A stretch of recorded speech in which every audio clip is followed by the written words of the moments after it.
Alright, can you share a bit about yourself? Sure. To introduce myself, I am Mr. David Trinidad, the Filipino teacher from one of the public schools in the Philippines. And then I came here last year, September 2023, as under the J1 visa program of the United States. So it's my second year here in the United States as teacher in one of the public schools, but specifically here in Bullhead City. Yeah. Where are you from? So I am from Silay City, Negros Occidental. It's just 45 minutes away from Bacolod City, which is the capital of Negros Occidental. And yeah, I was raised there for 33 years. Oh, so Ilonggo. Ilonggo. Ilonggo. And Yeah. Ilonggo. From Iloilo. Come from Ilonggo, right? Yeah. And then what inspired you to become a teacher? What inspired me to be a teacher is that eagerness and determination. Kasi nakikita ko sa mga students natin doon sa Philippines that they're really thirsty of the knowledge, especially sa lugar namin doon. Since we are located in semi-urban, semi-rural location. So, nakita ko yung eagerness ng mga students doon na they really need to, they want that knowledge. And also, I want that experience na makita ko din in the future na I am molding, the future leaders of our country. Like teachers build or develop policemen, doctors, lawyers, and also fellow teachers. So the feeling is really fulfillment. Makita mo na your students are really successful. Yeah, in that's their true. endeavor. Right. And how did you first learn about the J1 visa program? I first learned the J1 visa program from my friends who were here as well who came here first in the United States. So they were like 2 to 3 years ahead of me when it comes to experience here in the United States. And then I started to think na ano kaya yung kagandahan pag nandoon sa United States. So nakita ko na they can bring their spouses, they can bring their kids here in the United States, and most importantly, they get to travel anywhere in the United States. Like noon nakikita mo lang sa TV at sa mga pelikula yung mga lugar dito sa United States. Coast to coast, like snow. And ngayon, nararanasan ko na. Summertime, wintertime, and I wouldn't expect na mapupunta ko dito sa Arizona. So Arizona is a desert place. I like the weather here, especially if it's winter. And the cost of living is really good as well, not really high compared to other states. So what is your teaching experience in the U.S.? And what has your experience teaching in American classroom compared to classroom in your home country? Yeah, that's a good question because there are really big and huge differences when it comes to classroom, setup way back in the Philippines and here in the United States. Because here in the United States, the students, pag-usapan muna natin doon yung mga students sa Pilipinas. They are more respectful compared sa mga students. Isa talaga yan sa notice na mga, at very common to all teachers here na kapunta sa United States na our students back there are more respectful compared dito sa mga students sa United States. Maybe because one big factor is the culture. The culture. How we raised there in the Philippines, right? Yeah. It's really important talaga sa Pilipinas at sa mga bata doon na paano magrespeto sa mga matatanda, magmanupo, yan. And then how they respect teachers, how they see teachers in the Philippines is the noblest profession. Like tinatato itong kagalang-galang. Meanwhile, dito sa United States, students don't look you as if you're being respected. They see you as somebody na like being paid by the government, and then you have to do your job. So it's like really it's really a big challenge for us Filipino teachers how to adopt and how to how to get these kids' attention and also their emotion so that mapapaano mo sila, mapapasunod sa iyo. Mapapasunod. Yeah. But most of the students is like, yung parang, I don't care. Sino ka ba? Yeah, yeah. I don't. Exactly. Yung parang ganon. Right. So, were there any significant culture or educational differences that you had to adapt to? And how did you handle them? Well, through the years, and also with the help of our instructional coaches in our school, I think it helped me adopt the cultural differences, how to handle this kind of behavior of students, and then as time goes by, you get used to it. And you know, if this happens next time, you know how to handle this kind of behavior. At first, when I got here in the United States, putting me in that kind of situation, I was really shocked by the behaviors of the student. Like, how do I handle this kind of students? Like, it's really, really different compared to the Philippines.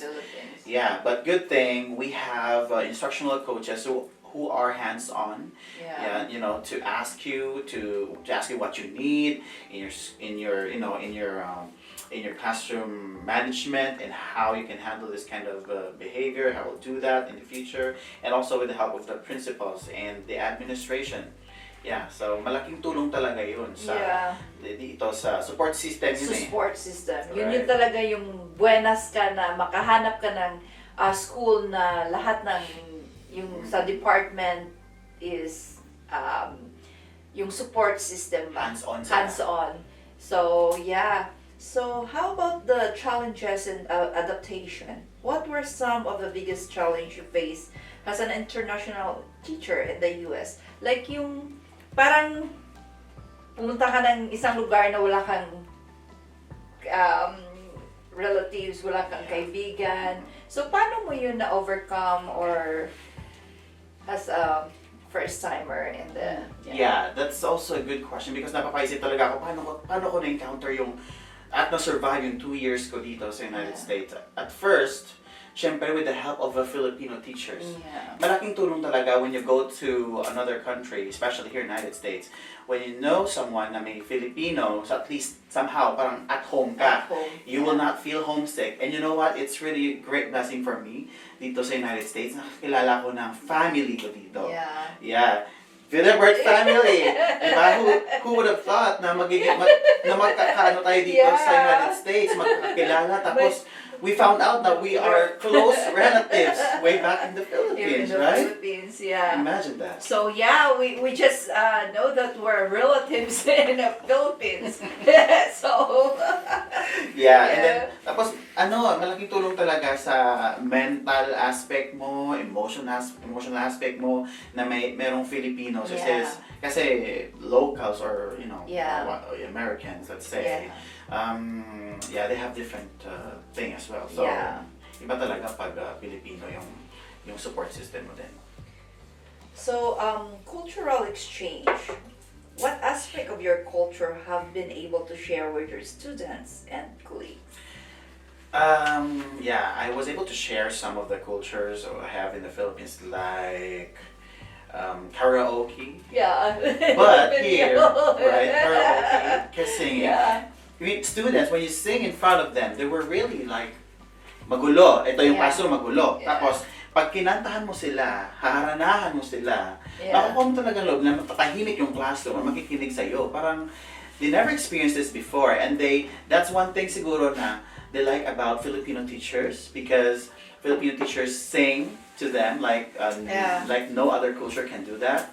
But here in Arizona, karaoke is not a big thing already because they're, Mexicans are here, so they get to know what the karaoke is. But so another cultural thing is, share ko sa students ay siguro yung spirit of bayanihan. Spirit of bayanihan, like we Filipinos are resilient people, and then we lift each others up. Okay, so one of the cultures I've shared to my students was bayanihan. So looking back what advice would you give to the other teacher who are considering the J1 visa program? One big piece of advice that I could give to to those who are aspiring teachers to go here in the United States, dapat malakas ang sikmura mo. Yeah. Dapat talaga matatag ka. Yung mindset mo, nakafocus ka talaga na once you're here, it's another world, it's another culture, and you don't give up. That's the very good thing about us Filipinos, because we're able to bounce back, and we have that kind of strong spirit na lalaban. Pero it's just saddening to hear some stories na some Filipino teachers are not able to make it, like finish their program here in the United States, because one factor is that cultural differences, and then the kind of classroom they will have, the kind of students that they will handle. Yeah, so isang bagay yun na mabibigay ko sa mga Filipino teachers na nag-aspire punta dito, na dapat malakas talaga yung loob mo. Yeah. Malakas talaga yung loob. 101% prepare yung mentally, emotionally, and physically, and also financially. Exactly. Yeah. But then, pag naka-start ka na ng work dito, and financially is not the thing, but yung ano talaga yung emotion, yung kasi tayo yung parang pag hindi tayo inaano ng mga students natin dito, and then parang sabi mo, ay hindi pala ako ano dito, parang hindi ako what I mean is hindi ako effective as a teacher. Right. Yeah, kasi hindi sumusunod, hindi ganito kung ano yung ano. But then from the day goes by, ma-realize mo na ay kaya ko pala. Exactly. Yeah. Ganon din ang feeling ko when I was here during my first year in teaching United States. Parang I feel like I'm less effective, less efficient teacher. That I'm gonna look down myself, like mababa talaga ang tingin ko sa sarili ko. Kasi bakit ganito nangyari, ganyan. But if you're like a sponge, like you're able to absorb the knowledge, and you're gonna leave everything in the Philippines. Yeah. Iwan ang kultura doon, iwan. Tapos dito, absorb mo lang lahat yung mga sinasabi ng culture, instructional coach mo, principal mo. Then, no doubt, you will be like really, effective. So, how about so fun and let's go to the fun and marami ka na napuntahan ng mga places, and you enjoy what your favorite American food or dish you discover since coming here? And also, do you have a funny or heartwarming story about your students or culture exchange moment? So, yung tanong ko na lang is, do you have a funny or heartwarming story about your students or a culture exchange moment? Funny? One funny moment, let me think. Kasi parang araw-araw naman funny. Parang most of the time, every day. Every day. Yeah, teachers here have funny moments with students. With students. Yeah, I think yung heartwarming siguro, let me begin with a heartwarming experience that during Teachers' Day, you would have thought that there were some students who will get to appreciate your effort. They're gonna write letter to you, and then this Christmas or before winter break, some of my students were sending me letters, their appreciation, their appreciating their teacher. Somehow it would lift you up and boost your morale as teacher here. Like, oh, there were some students who get to appreciate me. So, yeah. Parang hindi mo ina-expect na, ay, yung mga estudyante ko na parang hindi nakikinig, hindi na pero nagugulat ka na lang, they're gonna give you letters, they're gonna give you a little presents, right. Parang for appreciation, something, ay, ano din pala ako. So it's like, Yeah, funny moments. Funny moments. Sorry to interrupt you. I already thought what would be one of the funniest moments. Like, if you're gonna send the kids to ISS room, like if they're gonna be, if they show bad behavior in a classroom, then they're noisy. So you're gonna call security to pick them up, then put them into the ISS room. So So some students, yun, pag nilagay mo na sila sa, pag pinakuha mo sa security, and nilagay na sa ISS room, parang sa kanila, grabe na yung ginawa nila. And then pagka the following day, and then they will greet you, hello Mr. Trinidad. Yeah, parang wala lang sa kanila. Nangyari. Parang they just, parang normal lang sa kanila. And then, kasi minsan sa atin, yung parang, ewan ko kung Filipino culture ba, or yung parang may hinanakit na if you do something to the other, and then pagka the next day, same pa din, and then it's like, yung maliit na bagay, lalaki. But then dito, yung kagandahan lang, hindi. They just move on, and then, yung parang wala lang. Say hi! Exactly. Ganun talaga sa yung maganda, Philippine setting, pang ganyan, matagal pa yan hindi mo, parang hindi ka napapansin eh. Ay, hindi ka nila, parang pero dito parang wala namin nangyari nun. Yeah. So if you could take one thing from American culture back to your home country, what would it be? I think one of the American cultures na gusto kong dalhin at saka i-share doon at bahagi sa Pilipinas is yung time. It's your time. How they value time here. Yeah. We know Filipino time where, when you say, let's meet in this place 4 in the afternoon, so Filipinos will go 5 or an hour late. Sometimes 2 hours Yeah. Yeah, they value time in here. They value time. That's what yun din yung biggest na natutunan ko yung time, yung tawag dito, yung pag sinabi na 5, kailangan 4:30 doon ka na sa mo, kasi they value their time, they value their, yung nila kailangan na on the spot nandoon ka, ayaw nila yung late. So I agree with you. And one of the culture as well, na American culture, is being straightforward. Hindi sila paligoy-ligoy. Hindi paligoy-ligoy dito yung mga locals, like, straight to the point sila. Straight to the point. Ayaw nilang paligoy-ligoy.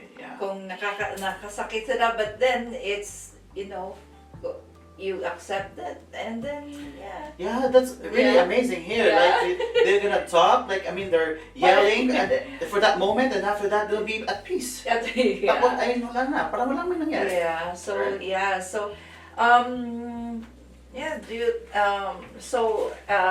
Pag may nanonood sa atin ng mga inspiring teachers, ano yung isa, like what I said earlier, that we talk about kung ano yung ma-advise nyo sa kanila na yung mga gustong pumunta dito. But then gusto ko lang ano yung purpose, or ano yung one of your tawag dito, yung purpose mo na pagpunta dito sa US.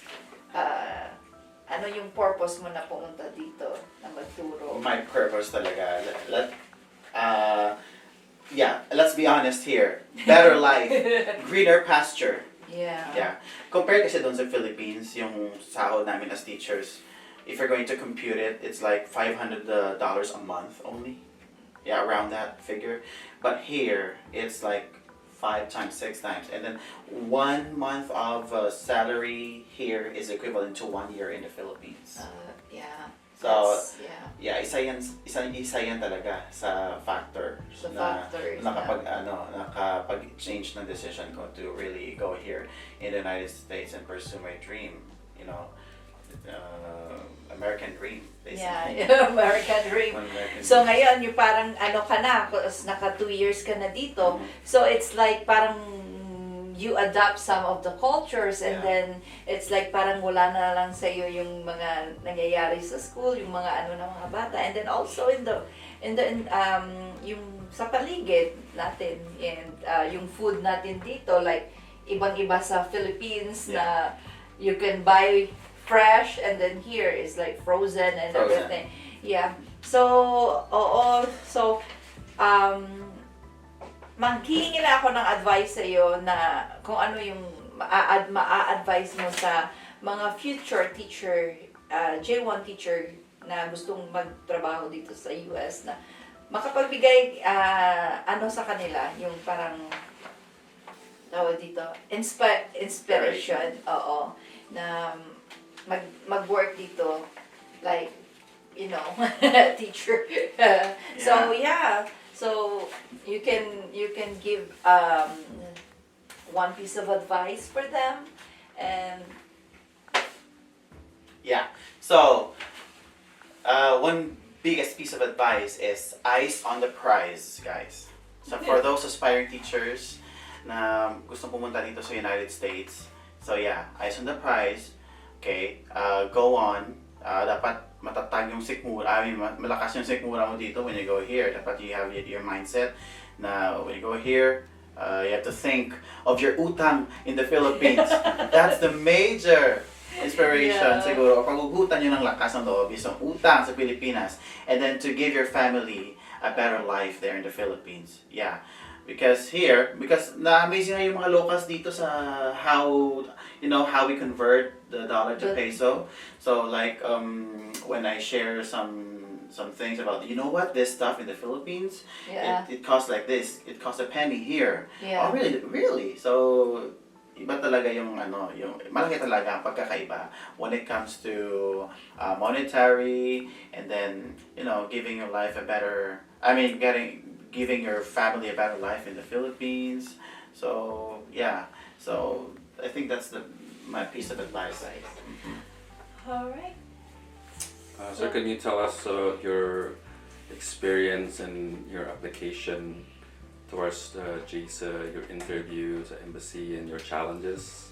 Oh yeah, hindi talaga basta-basta yung pinagdaanan ko before I get here in the United States. So I'm gonna tell you my story. Hope na paghugutan niyo dito ng lakas ng loob, kasi you would have thought like I may appear like this, like a happy person in front of you here, speaking in front of you, telling your story, but I've undergone so many challenges and obstacles before I got here in the United States. So nag-apply ako year 2022. Hindi pinalad kasi I was denied in the US embassy for my visa application. So I was denied twice, guys. Twice, hindi isa, but twice. but dalawa. Right. So year 2022, I resigned when I applied for my J visa program. I resigned in public school without, hindi pa ako nakapag-secure ng what you call that? Hindi pa approve yung visa ko. Nag-resign ako sa public school na hindi pa approve yung visa ko. So, isa din ito sa advice ko din sa inyo na huwag mag-resign once hindi pa na-approve yung visa pumunta dito sa US. So, I denied first, and then I reapplied. Okay? I reapplied after 2 weeks. Pumunta ako ulit sa US embassy, and then I was denied there too. Because I reapplied too early. That's the reason na binigay ng consulate officer. So it's like the feeling like, oh, the doors are closing for me, the United States, I'm not getting here. So it's like, it's the end of the world. I have undergone depression. Yeah, hindi basta-basta. So, but if you really think of and persisting your dreams, like, kaya ko to, I will still make it. On my third attempt, 2023, last year, May 2023, I reapplied again, and fortunately God granted my desire to be here in the United States. So my visa was approved. Yeah, and then ayun, yung simula na ng American journey ko dito. Yeah, so hindi basta-basta talaga yung pag-process ng Yung sabi nga nila, kung para sa'yo talaga. Pero pag hindi talaga, kahit anong gawin mo, hindi talaga matutupad yun. Exactly. It was a test. It was a test of faith. And when it's the right time, it's the right time. Yeah. So that's also, it's it's like, wow. Everything happens for a reason. Yeah, that's Right? why. Perfect Yeah, timing. yeah, perfect timing. And then, ikaw, dalawang ano ka na, deny, and then Right. you're here. So it's like, wag lang mawala ng pag-asa. Exactly. Laban lang ang laban. Laban lang. Yung ilan nga dyan is naka-apply sila ng deny sila 5 times, 6 Yeah. times, and on the 7th attempt, yeah, they were approved. So, ayun, once na na-deny or hindi ka pinalad na makapunta dito, don't close your doors. Like, yeah, better days are coming. Yeah. Opportunities are still there. It's just that you have to be patient. God is testing your faith. Yeah, maraming reason. Thank you, sir. Yeah. Alright. What Alright. else? Good. Any closing? Okay, so dito na tayo magtatapos, and then hopefully na may natutunan kayo or na-inspire kayo sa kwento ni Sir David na nakapunta dito sa US kahit na deny siya ng twice sa US Embassy, but then hindi siya sumuko. So just try and try until you succeed, kumbaga. So thank you so much for watching. And hopefully, you're gonna follow and subscribe. What is that? Yes, yes. Follow us for more. Because more stories to come. More stories to come. Yeah. Alrighty. Thank you.